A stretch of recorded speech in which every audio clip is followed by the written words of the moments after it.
Good morning guys.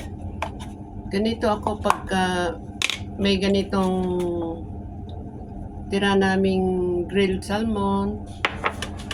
Tapos pag nagkataon na meron akong avocado na hindi ko kasi kinakain ang buo. Yung buong avocado hindi ko kinakain.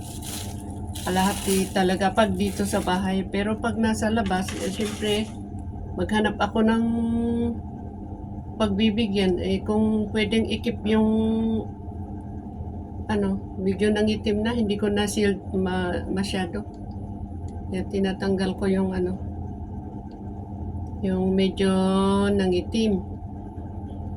Ako baka mag-off na naman yung aking ayan, nahati ko siya, tapos ayan, medyo i-mash ko ito ng konti yung aking salmon. Pwede naman yung mga tuna na dilata, kaya lang nasubukan ko nga ang lansa. Pwede siguro lagyan ng konting lemon para hindi malansa. Pero itong salmon hindi naman malansa. Ayan, na mash. Oops. Tapos hindi na tayo gumamit ng kutsara na pantanggal ng balat para hindi maiwan yung green sa Ayan.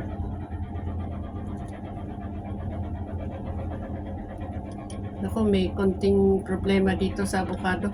May matigas. Ayan.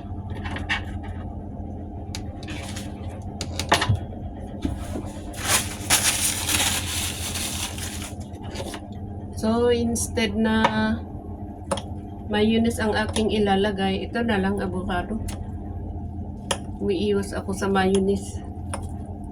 Ganito pag matanda ng pag may edad na tayo, pantayin natin ang ating mga kinakain.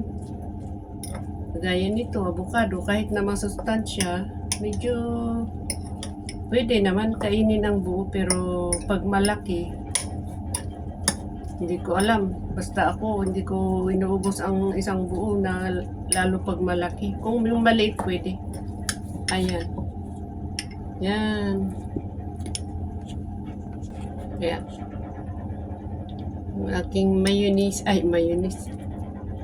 avocado instead na mayonnaise sa salmon fish, grilled salmon. So, ayan. Pwede rin natin lagyan ng konting asin or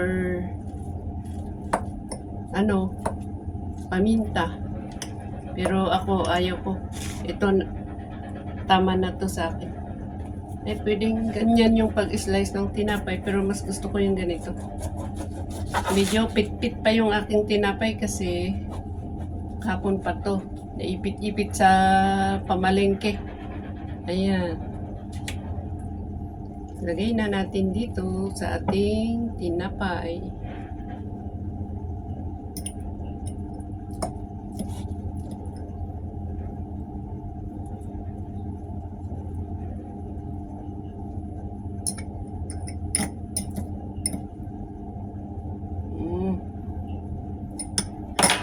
Naku. Ayan.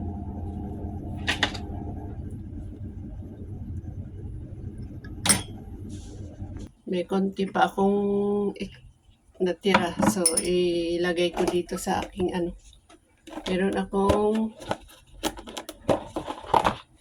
biscuit dito. Ayan.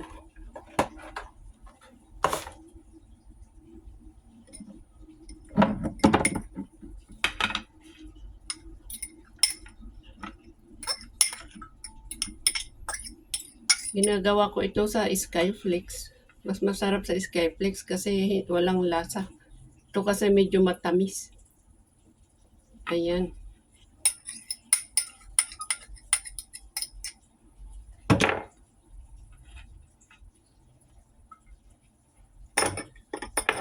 Tapos kainin na ganyan. Ba? Wow. Okay ba? Sana okay to. Masarap naman. Sa akin, okay to. Sarap siya. Manalangin muna tayo. Okay, kain na po tayo. Yan. This is my... Ito, yung isang tinapay lang na hinati ko. Hinati ko lang, oh. Ganyan siya. Yung buns na pahaba. Yan.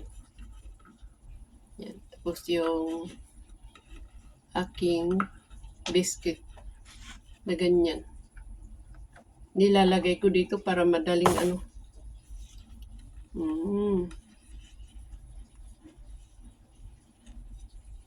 Maraming salamat sa inyong lahat. Kain na po tayo. Bye-bye. Thank you so much. Gusto kong unahin itong kainin. Baka kalahati, baka ito lang siguro. Pwede no, ito merienda ko mamaya. Ay, may na lang. Merienda lang ito. Lagay ko sa ref.